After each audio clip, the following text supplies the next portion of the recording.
Bajo mi punto de vista, lo más interesante de los GPTs son las acciones. Ya subí un vídeo hace unos días al canal explicando cómo había añadido acciones a un GPT para que pudiera acceder en tiempo real a una base de datos, incluso pudiera mandar emails de forma automática. Ahí está la magia de las acciones, que te permiten conectar tu GPT con el resto de tus aplicaciones. Pero añadir acciones a un GPT no es sencillo, ¿vale? Esta es la interfaz y bueno, pues sí o sí tienes que poner aquí un OpenAPI esquema con una pinta como esta que para una persona que no sea técnica pues entiendo que puede llegar a asustar. Estoy seguro que OpenAI está trabajando en mejorar esta pantalla para que sea mucho más fácil de utilizar para los que no sois técnicos. Pero como de momento es la única forma de añadir acciones, pues me apetecía grabar un vídeo explicando cómo crear este esquema correctamente para que no tengas ningún problema a la hora de añadir acciones, porque por los comentarios que pusisteis en el vídeo, creo que muchos de vosotros no estáis siendo capaces de añadir acciones, pues porque os está dando algún tipo de error al crear este esquema tan complejo, o aunque no se esté dando error, luego a la hora de hacer las peticiones, pues el GPT no está enviando la información correcta y eso está haciendo que las acciones no funcionen bien.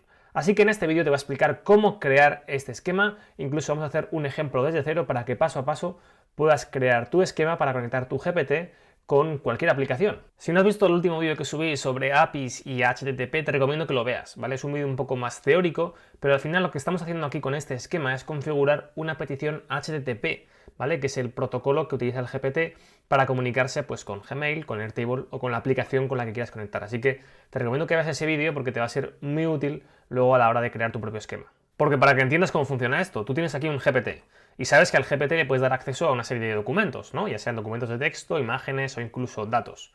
¿Qué ocurre? Que cuando tú subes esos datos al GPT, esos datos están todos dentro de un servidor, que es el servidor de OpenAI, la empresa que ha desarrollado ChatGPT, ¿no? Esto está muy bien, has dado acceso a unos documentos que son tuyos y seguro que contienen información súper valiosa, pero en muchas ocasiones es probable que quieras conectar el GPT con otras aplicaciones o incluso que quieras conectar el GPT con fuentes de información que estén actualizadas en tiempo real, ¿no? Es decir, quieres conectar tu GPT pues con el resto de Internet. Y eso solo se puede hacer pues con peticiones HTTP, ¿vale? Por eso te decía que te vieras el vídeo sobre las peticiones HTTP y cómo funciona una API. Y lo suyo sería que en la pantalla de OpenAI en la que estábamos antes, pues ahí pudieras configurar fácilmente la petición HTTP como si estuvieras en Postman, en Make o en Zapier. Lamentablemente todavía no hemos llegado a ese punto y la única forma que tenemos de configurar la petición HTTP es incluyendo el esquema. Este esquema, ¿vale? Que este es uno de los esquemas de ejemplo que te da OpenAI, ¿ves que contiene aquí mucha información? Pues aquí he resaltado en naranja la información relevante. Por ejemplo, location sería pues la dirección o el path al que vamos a hacer la petición HTTP. Get sería el método de la petición HTTP. Y por ejemplo, pues aquí location pues sería uno de los parámetros que incluiríamos dentro de la petición. Es decir, que dentro de este esquema, que es el esquema que te voy a ayudar a crear en este vídeo, pues lo que estamos incluyendo son características, configuraciones, datos, información de la petición HTTP. Volviendo ya a la interfaz del GPT, es verdad que no es muy usable, pero al menos OpenAI nos da una serie de esquemas de ejemplo. En el selector que hay aquí a la derecha, si clicamos, pues tenemos dos ejemplos. Uno que es un ejemplo de un esquema que serviría para conectar el GPT pues, con una fuente de datos sobre el tiempo, ¿vale? Es ficticio la fuente de datos, simplemente te ponen el ejemplo para que entiendas más o menos qué estructura o qué pinta debe tener tu esquema. Y el otro ejemplo pues es relacionado con la tienda de animales, ¿vale? Si te fijas, una diferencia importante entre los dos ejemplos es que en el primero pone JSON y en el segundo pone YAML. ¿Qué es esto? Estos son los dos tipos de formatos en los que puedes crear un esquema OpenAPI. Yo te recomiendo que utilices el ejemplo que termina en JSON, ¿vale? El que utiliza el formato JSON, es decir, el del tiempo, por dos sencillas razones. Este esquema es bastante más sencillo que el otro y yo estoy muy acostumbrado a utilizar el formato JSON. Bueno, yo y la mayoría de la población. Es uno de los formatos de datos más utilizados y, bueno, no resulta muy complicado de utilizar. Entonces, lo que voy a hacer es primero explicarte qué es esto del JSON y después vamos a repasar este esquema de aquí para que entiendas qué es exactamente lo que está configurando este esquema y qué petición es la que haría este GPT pues si le pasamos un esquema como este. Para que entiendas de qué va esto del JSON, simplemente vamos a buscar un editor de JSON online, ¿vale? Puedes poner en Google JSON Editor, vamos a clicar en el primer enlace y esto nos va a permitir visualizar el formato JSON de una forma más amigable, ¿vale? Estamos aquí en la pantalla, espero que hayas entrado ya a la web y voy a darle aquí a Full Screen para ver la pantalla completa. Voy a clicar aquí arriba en Text, ¿vale? Quizás por defecto es la opción que tenía seleccionada, la de Text. Y entonces aquí vamos a escribir un JSON. ¿Qué características tiene el formato JSON? Pues un formato JSON siempre empieza y termina con una llave, ¿vale? Y dentro de estas dos llaves es donde vamos a meter la información. Si te fijas, pues lo que tenemos aquí es una llave al principio y una llave al final. Luego hay más llaves por en medio, pero bueno, esto te lo explico más adelante. Entonces, dentro de estas dos llaves vamos a meter la información. ¿Cómo? En pares clave-valor. Por ejemplo, imagínate que queremos meter dentro de un JSON información sobre mi nombre y mi apellido. Pues querríamos meter dos datos, ¿no? Nombre y apellido. Entonces habría dos parejas clave-valor, donde por ejemplo el nombre lo pondríamos así. Esta sería la primera pareja. La clave es nombre, el valor es Juan. Juan es un string, es decir, es una cadena de texto, por eso la ponemos entre comillas. Si en vez de el nombre quisiéramos poner, por ejemplo, la edad, como la edad es un número, pues podríamos poner el número directamente, que vemos que se nos ha puesto en rojo. Podemos poner el número sin necesidad de poner comillas. Las comillas solo las ponemos cuando lo que queremos poner entre las comillas es texto. Tenemos el nombre, vamos a poner el apellido. Pues entonces ponemos una coma, importante siempre poner una coma después de cada par clave valor. Y debajo pues hacemos lo mismo. Y vamos a poner apellido Echeverría. Siempre entre la clave y el valor ponemos dos puntitos de aquí. ¿Qué ocurre si no ponemos la coma? Pues que nos va a aparecer un mensaje de error aquí abajo. Nos dice que estaba esperando una coma cuando no lo hay.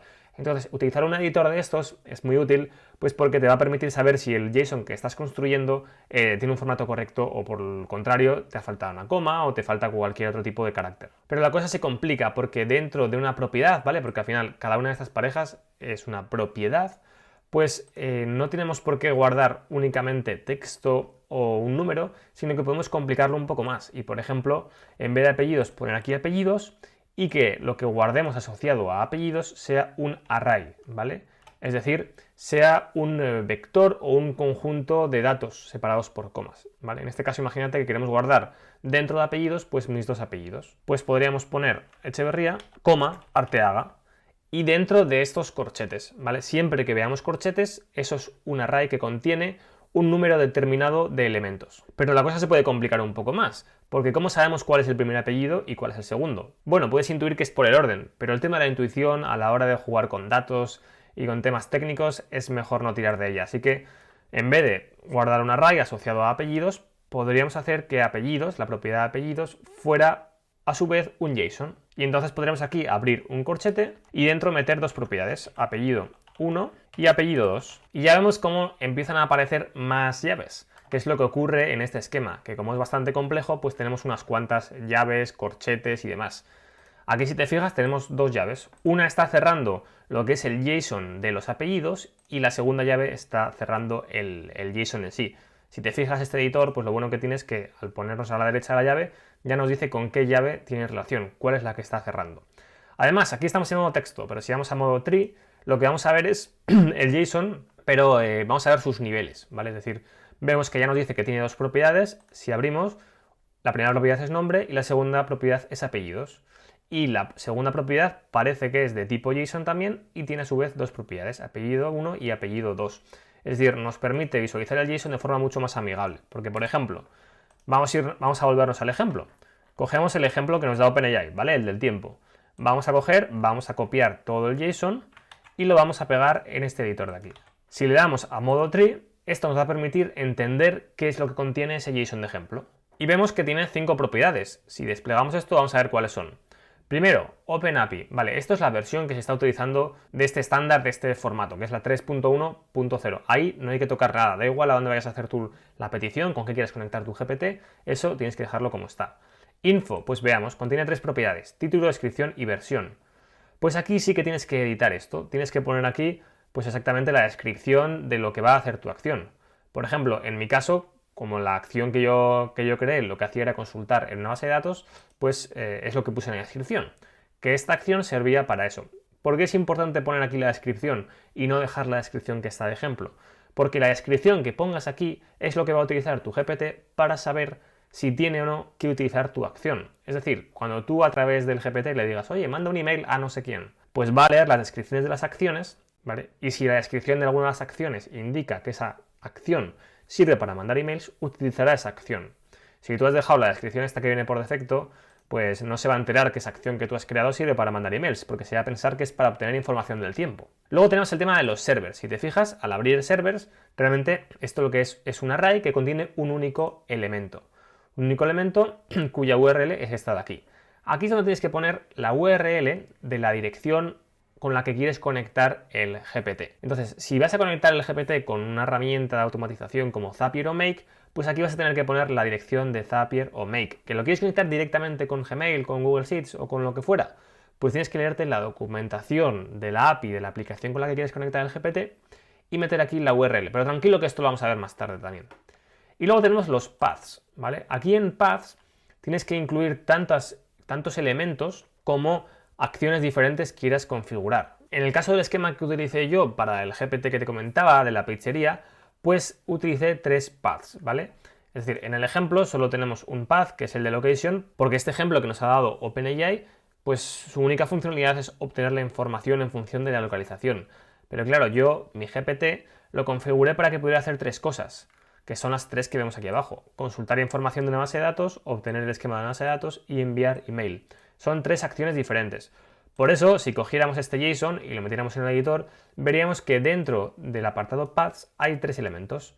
Aquí tenemos uno, si vamos un poco más hacia abajo, vamos a ver cómo aquí hay otro, y aquí está el tercero. Entonces, ¿qué nombre hay que poner al path? Hay que poner la terminación de la URL, ¿vale? En este caso, la URL del servidor es esta de aquí, pero para obtener la información exacta del tiempo, pues habría que hacer la petición a esta dirección sumándole una barra y location, ¿vale? Que es lo que ponemos aquí en el path.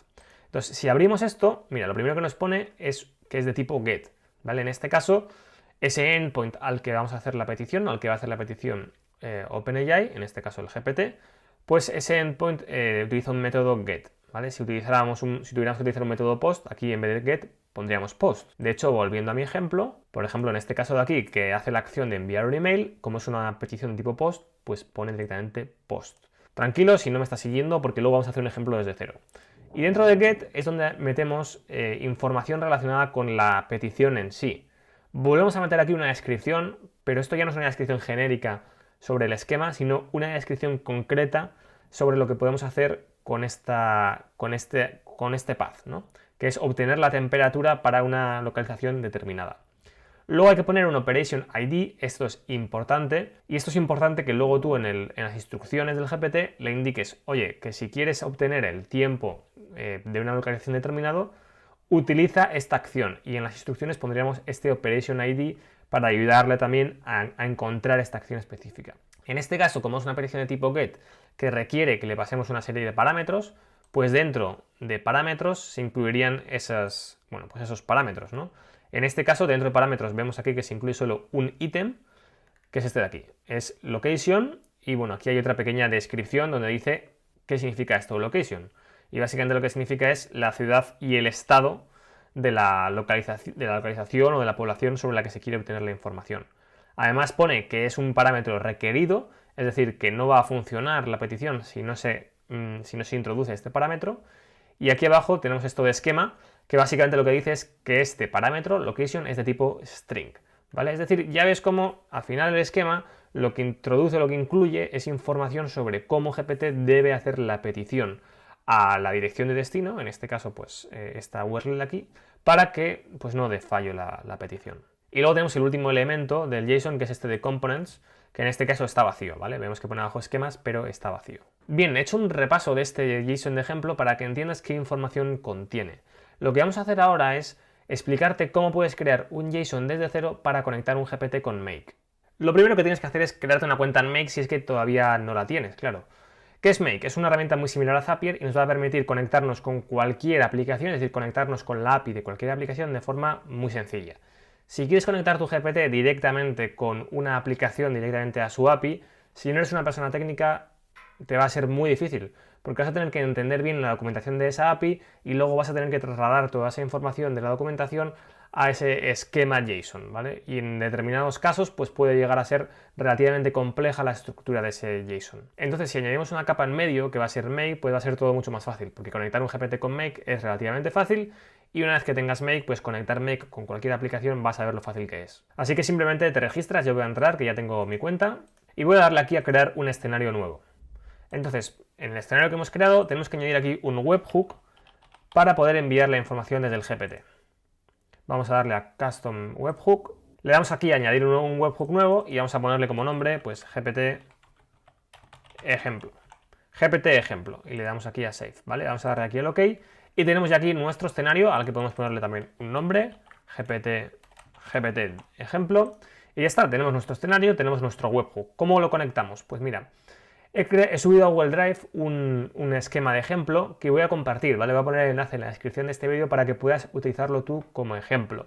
Es un ejemplo que ya está pensado para que puedas conectar el GPT con Make. Así que simplemente voy a copiarlo. Nos vamos a nuestro GPT. Simplemente pues es crear un GPT nuevo. Vamos a la pestaña de configuración y vamos aquí a darle a crear una nueva acción. Y aquí vamos a pegar este esquema de ejemplo. Entonces tenemos que sustituir ciertos valores para que funcione, ¿vale? Al final esto es un ejemplo. Por ejemplo, el título. Pues tenemos que introducir aquí un título. Vamos a hacer, por ejemplo, un escenario que lo que haga es enviar automáticamente un email, ¿no? Pues aquí tendríamos que poner el título, por ejemplo, pues enviar email.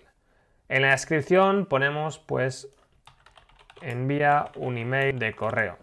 La versión la dejamos la 1.0.0 y en servers, ¿qué tenemos que poner? Pues en la URL, ahora volvemos a Make, si clicamos aquí en la webhook, vemos que hay aquí una URL. Realmente el GPT tiene que hacer la petición a esta URL de aquí, pero en server vamos a poner solo lo que hay delante de la primera barra, ¿vale? Es decir, hook.eu1.make.com. Si en tu caso es diferente y en vez de EU1 pues pone otra cosa, pues tendrás que copiar lo que ponga ahí. Pero simplemente lo copias y lo pegas, ¿vale? En mi caso, en la plantilla que te voy a pasar, pues ya está puesto la URL que me aparece a mí. Luego, debajo en Paths, aquí es donde tenemos que poner el resto de la URL, ¿vale? Si nos fijamos, a la derecha, lo que no está seleccionado, pues es una cadena de caracteres bastante larga, ¿no?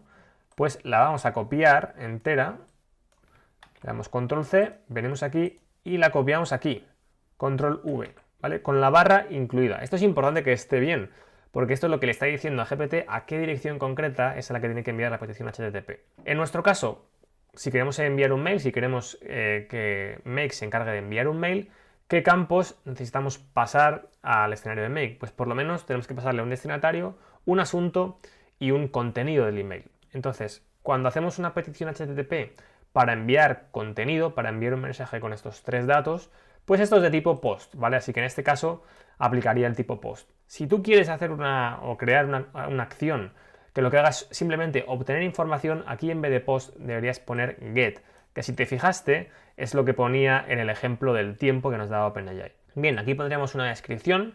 He puesto que envía un email a una dirección de correo, es un poco redundante con lo de arriba, pero bueno, hay que ponerlo. Y en Operation ID, pues aquí vamos a poner, por ejemplo, enviar email. Parámetros, en este caso no contiene parámetros la petición, deprecado falso, y aquí es donde tenemos que poner el contenido, ¿no? Tenemos aquí request body, esto lo dejamos como está, y dentro hay un contenido que dentro tiene una application JSON, dentro tiene un esquema que es de tipo objeto, hasta aquí ok, no vamos a cambiar nada, y aquí donde pone properties es debajo, donde vamos a indicar qué información es la que queremos que el GPT envíe a Make. Veis que pone aquí campo 1 y campo 2. Son campos de ejemplo, esto hay que cambiarlo. Aquí, por ejemplo, pondríamos destinatario. En el campo 2 pondríamos asunto. Y claro, si queremos añadir un tercer dato, que sería el contenido del email, pues tenemos que coger, por ejemplo, esto de aquí de asunto, ¿vale? Fíjate que estoy cogiendo hasta esta llave, ¿vale? Porque esta llave de aquí cierra la de aquí. Entonces cogemos todo esto, lo copiamos, ponemos aquí una coma, enter, y lo pegamos, ¿vale? ¿Qué pasa si no hubieras puesto la coma? Pues que seguramente de error, ¿ves? ¿Ves que pone que no lo puede parsear? Pues porque el formato JSON que has puesto no es correcto. Y entonces, como lo que hemos hecho es copiar, pues vamos a cambiar, ¿no? Aquí pusimos destinatario, asunto, y bueno, aquí pone asunto otra vez, entonces tenemos que cambiarlo y poner aquí, pues, mensaje.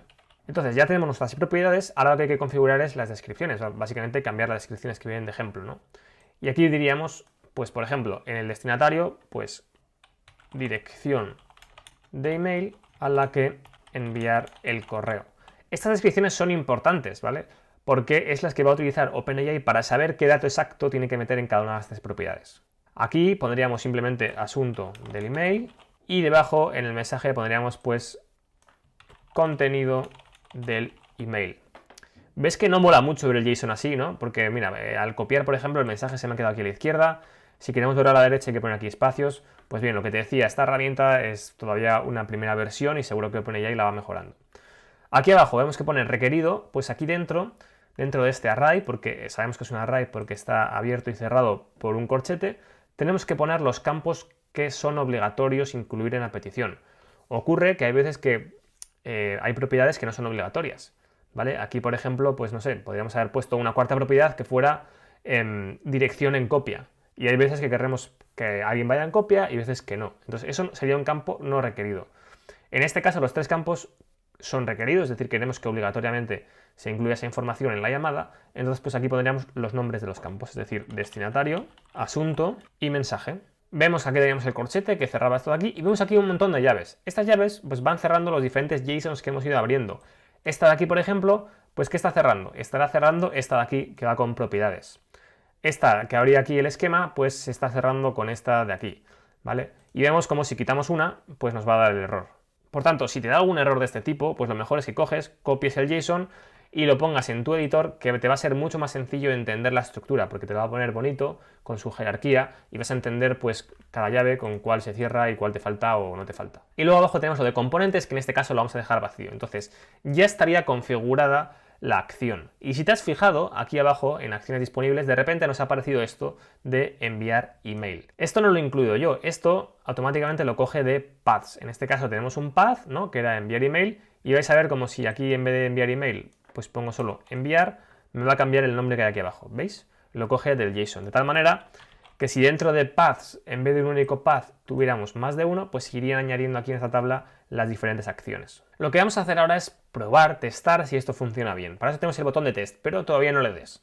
Vamos a ir a Make y vamos a darle a este botón que pone de redeterminar la estructura de datos, porque claro, tenemos que decirle a Make qué información es la que le va a llegar a Make para que cuando la reciba, pues entienda qué es cada uno de los datos. Entonces le damos aquí a dar a redeterminar, volvemos al chat GPT o al GPT y vamos a darle aquí a test, ¿vale? Entonces aquí lo que va a hacer es una petición de prueba, ¿vale? Parece que es lo que está haciendo aquí, nos va a ir informando.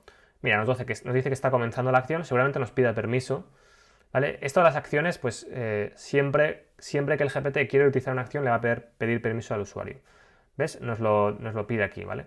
Aquí lo que podemos ver es pues qué información es la que le va a llegar a Make, ¿vale? Veamos aquí pues que nos ha metido información de ejemplo. Vamos a darle a permitir y en principio, mira, nos dice que ya ha enviado nos ha enviado ya la petición y nos dice que todo ha ido correcto. Entonces, si volvemos al Make, vemos que aquí pone que está en verde, ¿vale? Y vemos que hay como un check, ¿vale? Significa que la información ha sido recibida. Vamos a darle aquí al OK y ahora lo que podemos hacer es, a la derecha de este webhook, añadir las automatizaciones que queramos, como por ejemplo, pues enviar el email, que era el caso, ¿no? Entonces voy a clicar aquí en la bolita, ponemos aquí Gmail, clicamos en la aplicación de Gmail, seleccionamos la acción que queremos automatizar, por ejemplo, enviar el email, y se nos abre esta ventana de aquí. En esta ventana de aquí es donde vamos a configurar pues qué información queremos enviar a Gmail, ¿no? O qué información queremos enviar en el correo. Y entonces, si clicamos, por ejemplo, aquí en el destinatario, aquí al clicar en el campo, vemos cómo ahora nos aparece la información que ha recibido el webhook. Estos son los tres datos que ha recibido. Y estos los podemos utilizar a la hora de enviar el email o a la hora de automatizar cualquier acción. Entonces, en este caso, en el destinatario, pues pondríamos el destinatario, en el subject pondríamos el asunto y en el contenido pondríamos el mensaje. Le damos al OK, le damos a guardar y ya está. El escenario de Make ya está preparado para recibir esa información y enviar automáticamente el email. Bueno, faltaría quizás configurar alguna cosa más. En este caso yo ya tenía configurado Make con mi cuenta de correo, por eso no me ha pedido conectarme. Si tú no lo tenías configurado, pues te pedirá que te conectes o hagas algo con tu cuenta de correo para que pueda utilizar tu cuenta, obviamente. Y aquí si quisiéramos, pues podríamos añadir incluso adjuntos y bueno, pues alguna cosilla más por ahí. Entonces, para que esto funcione, importante darle a guardar y importante darle aquí a activar el escenario. Entonces ahora volvemos al GPT, en principio la prueba ha ido todo correcto, así que bueno, vamos a quedarnos con el Operation ID que es enviar email, ¿vale? Y vamos a volver hacia atrás, ¿vale? Volvemos hacia atrás y ahora sí, pues podríamos ya editar las instrucciones de este GPT. Vamos a ponerle un nombre, por ejemplo, enviador de emails. Perdonad por este nombre tan feo. Y en las instrucciones, ¿vale? Al final esto es un ejemplo, ¿vale? No pretende que este GPT tenga una utilidad práctica real. En las instrucciones vamos a decirle, pues cuando el usuario te lo pida, envía... Le he dicho, cuando el usuario te lo pida, envía un email a la dirección juan@productomanía.io, que es mi dirección de correo, utilizando la acción enviar email, ¿vale? Vamos a decirle simplemente eso, vamos a desactivar aquí el Code Interpreter, el Web Browsing y el tema de DALL-E y ya está, vamos a probarlo. Aquí a la derecha sabéis que podemos probar el GPT mientras lo vamos construyendo. Entonces vamos a decirle hola. En principio aquí no deberían mandar ningún email porque nos hemos dicho que queremos que envíe un email. Y ahora nos dicen, ¿qué puedo ayudarte hoy? Pues vamos a decirle, envía un email. Vamos a ver qué nos dice. Vamos a ver si nos pide datos. Vale, claro, puedo enviar un email por ti. Por favor, proporciona los siguientes detalles. Nos ha pedido el asunto y el mensaje que quiere enviar. Esto es porque en el esquema le hemos dicho que esos dos datos son requeridos. Por tanto, pues nos los está pidiendo porque si no, no va a poder realizar la acción. Vamos a decirle, vale, el asunto es test del GPT y el mensaje es el siguiente. Y se lo vamos a poner por aquí. Hola, ¿qué tal? ¿Cómo va el día? Vamos a ver qué ocurre. Vamos a darle al Enter. Parece que ya ha identificado que lo que tiene que hacer es una acción. Ahora nos pedirá permiso. Antes de darle permiso, vamos a ver qué es lo que va a hacer. Pues viendo aquí, en este JSON, podemos ver qué parámetros, qué información es la que le va a enviar al webhook. Y en el asunto ha puesto test del GPT y en el mensaje, hola, ¿qué tal? ¿Cómo va el día? Mira, ha corregido un poco mi frase porque yo no había puesto el signo de interrogación al principio y lo ha añadido. Vamos a darle permiso. Parece que todo ha ido ok, nos dice que ha enviado el email y ahora vamos a irnos a Make, ¿vale? En Make, si clicamos aquí hacia atrás, vamos al historial y podemos ver qué es lo que ha sucedido. Y vemos que lo que acaba de suceder es que se ha hecho, bueno, ha llegado una petición al webhook, parece que todo ha ido correcto. Y si clicamos en los detalles, pues podemos ver qué información ha llegado al webhook y podemos ver qué es lo que ha sucedido con Gmail. Y por lo que parece es que se ha enviado el email correctamente. Voy a abrir mi cuenta de correo a ver si me ha llegado el email de verdad. Pues efectivamente me acaba de llegar este email con el asunto y el contenido que habíamos puesto y desde la dirección info@academy.app. Esto es porque la dirección de correo que tengo conectada con mi cuenta de Make pues es la de Academy, que es bueno, mi startup. Pues ya habéis visto lo fácil que es conectar un GPT con Make. En este caso he automatizado la acción de enviar un correo, pues porque es una acción que todos realizamos, ¿no? Todos en nuestro trabajo tenemos que enviar emails. Pero realmente tú aquí a la derecha del webhook puedes hacer lo que quieras, ¿vale? Imagínate que no quieres enviar email y que lo que quieres es pues añadir una fila en Google Sheets. Pues buscas aquí Sheets y entonces añades aquí y configuras o cambias el esquema del JSON para que en vez de enviarse el destinatario, el asunto y el contenido, pues se envíe columna A, columna B, columna C, es decir, los datos que tú necesites añadir en ese Google Sheets. Además, en un escenario de Make no tienes por qué hacer solo una acción. Puedes decir, vale, quiero que se añada una fila en Google Sheets, pero además, pues que se haga cualquier otra cosa, ¿no? Vamos a darle aquí al más y ya ves pues la de aplicaciones con las que podemos conectar esto. Por ejemplo, Trello. Imagínate que utilizas Trello para gestionar tus tareas, pues por ejemplo que añadamos una tarjeta a un tablero de Trello. O incluso podrías hacer que esto ocurriera en paralelo, es decir, esto ya da para otro vídeo, ¿no? De incluso otro curso, quizás grabe un curso explicando cómo funciona Make, pero en Make puedes hacer un montón de cosas. Lo importante de este vídeo era que entendieras cómo conectar GPT con Make, que tienes ahí el JSON de ejemplo, que como te decía te voy a compartir para que puedas utilizarlo y ya está. Cualquier duda que te surja pues la pones en comentarios y si me sugerís que cree un vídeo explicando algún tema más en concreto de todos los temas que hemos tocado en este vídeo, pues quizás me anime y lo haga. Así que nada, nos vemos en otros vídeos.